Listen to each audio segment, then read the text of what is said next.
ৰাইজে কয় মানে সেনেকুৱা বিফল মানে নাই, অসমৰ ভিতৰত নাই, একদম বিফল, একেবাৰে বিফল। ৰাইজে কৈ আছে, মোক নালাগে, এওঁলোকক সুধিব, তেওঁৰ ঘৰটো সন্মুখত হয় না, এই ৰাইজখিনি সুধিবচোন। ৰচিদ মণ্ডল বিফল বিধায়ক, বিফল বিধায়ক। তেওঁ জেই আছিলে, সেই সময়ত AGP কৰিছিলে, আপোনালোকে নিশ্চয় জানে।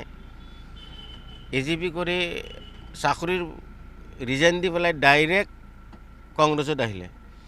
তেওঁ 96ৰ পৰা মোটামুটি 2006লৈ 10 বছৰ AGPক জীয়াই ৰাখিছে গোৱালপাৰাত। যিমান ফাইনেন্স চব কৰিছে, তেওঁকে সুধিব সঁচানে মিছা। তেওঁ হঠাৎ কংগ্ৰেছ দলৰ টিকেটটো লৈ বিধায়ক হ'ল। থাকিলেও বিধায়ক থাকিলে, মাইনৰিটি ডিপাৰ্টমেণ্টৰ চেয়াৰমেন থাকিলে, গোটেই অসমৰ মাইনৰিটিৰ কাৰণে কি কৰিলে তেওঁ হিচাপ দিয়ক। মাইনৰিটি ডিপাৰ্টমেণ্টৰ টকাবিলাক কি কৰিলে হিচাপটো দিয়ক। আকৌ টিকেট দিলে, MLA হ'ব নোৱাৰিলে, আকৌ পাৱাৰত ৰাখিলে। এনেকুৱা কৰি 15 বছৰ কংগ্ৰেছ চৰকাৰ থকাৰ পিছতো তেওঁ পাৱাৰত থাকিলে। তাৰ পিছতে দুবাৰকৈ কংগ্ৰেছে বিধায়ক বনালে। যোৱা MP ইলেকশ্যনত কি কৰিলে আপোনালোকে সকলোৱে জ্ঞাত, যোৱা পঞ্চায়তত কি কৰিলে আপোনালোকে সকলোৱে জ্ঞাত। কংগ্ৰেছৰ লগত গাদ্দাৰী কৰাটো ভাল হোৱা নাই। 4বাৰকৈ দলে চকজ কৰিছে, আপোনালোকে গম পায়। ভেক্টৰটো মই নাভাবোঁ। মই যিখিনি আছে, যিকেইটা কেণ্ডিডেট হ'ব, AGP কওক, UDF কওক বা মই নিজে, তেওঁ ৰাইজৰ দলৰ, এতিয়া মই ক'ব নালাগে, অহংকাৰো কৰিব নালাগে, কিন্তু যিকেইজন কেণ্ডিডেট থাকিব সবচে দুৰ্বল কেণ্ডিডেট তেওঁ, আৰু সবচে কম ভোট তেওঁই পাব। ৰচিদ মণ্ডল একদম দুৰ্বল কেণ্ডিডেট, একেবাৰে দুৰ্বল কেণ্ডিডেট। সংখ্যালঘুৰ ভোট কেনেকৈ আদায় কৰিব পাব, তেওঁ পাবনে সংখ্যালঘু? কেনেকৈ গাদ্দাৰী কৰিল নহয় সংখ্যালঘু, ফেক্টৰ নহয়। কিমান ভোট পাব কওকচোন? 7,000, 7,000 ভোট, 9,000 পাব, আৰু হাইষ্ট 9,000, 9,000 তাৰ বেছি নাপায় ভোট।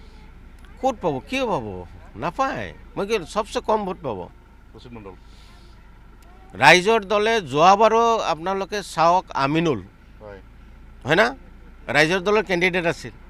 বদৰুদ্দিন আজমল ছাপোৰ্ট কৰিছিল UDF। আমাৰ লগত যদিও এলায়েন্স আছিল, বদৰুদ্দিন আজমল মোৰ সমষ্টিত কেম্পিং কৰিব আহিছিল নেকি? অহা নাছিল।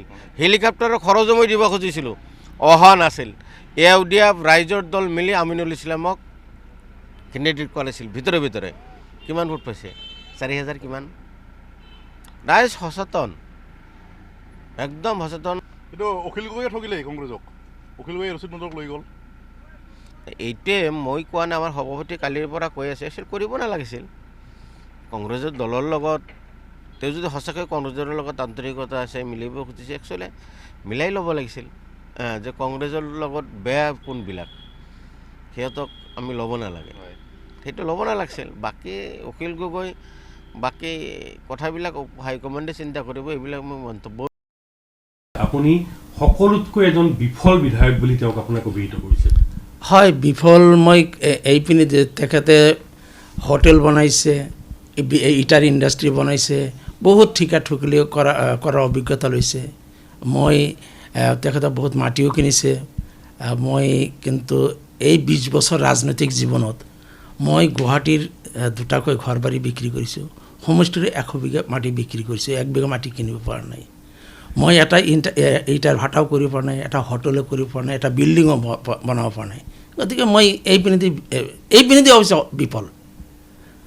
মই তেখেতৰ নিচিনাকৈ কোটি কোটি টকাৰ মালিক হ'ব পৰা নাই। যি আছিল ৰাজনীতিত অহাৰ আগত, যি টকা পইচা আছিল, সেইখিনি সকলোৱে শেষ কৰিছোঁ। অৰ্থাৎ এইপিনেদি ধন গঠাত মই ব্যৰ্থ। কংগ্ৰেছৰ সভাপতি নোহোৱাকৈ এজন বিধায়কে গোটেই গোৱালপাৰা জিলাৰ কংগ্ৰেছ পাৰ্টিটো তেওঁৰ চোতালত আনিব পাৰিছে। মই 8 বছৰ সভাপতি থাকিও কংগ্ৰেছ পাৰ্টিটো কংগ্ৰেছ অফিচত আছিল, ৰাইজৰ মাজত আছিল। এইপিনেদি মই বিফল বিধায়ক।